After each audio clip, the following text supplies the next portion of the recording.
थांब ताई, ताई मला सोडून जाऊ नको. आजपासून ताई मी दारू सोडली. नाही दादा, मी पण तुला सोडून नाही जाणार, पण आजपासून तू मला हवाय.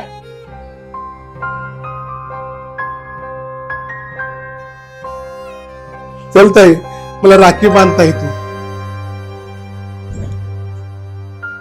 मित्रांनो, पूर्वीप्रमाणे आजकाल बहीण भावाच्या नात्यात प्रेम शिल्लक राहिलेलं दिसतच नाही. त्याचं कारण आहे की संपत्ती.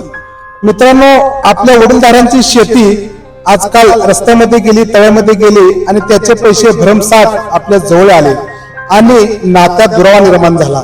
बहीण भावाचं तोंड बघायला तयार नाही आणि भाऊ बहिणीचं तोंड बघायला तयार नाही. आजकाल त्यांचे एकमेकांशी पटतही नाही. ते एकमेकांचे तोंड बघतात, ते पण कोर्टात. मित्रांनो, तर मित्रांनो, एक ध्यानात घ्या, बहिणीचा अधिकार आहे की त्याप्रमाणे तिला साडी चोळी केलीच पाहिजे आणि भावाचाही देखील त्याच्या संपत्तीवर अधिकार आहे, म्हणून बहिणीने त्याच्यावर जबरदस्ती करू नये. मित्रांनो, नाते टिकाव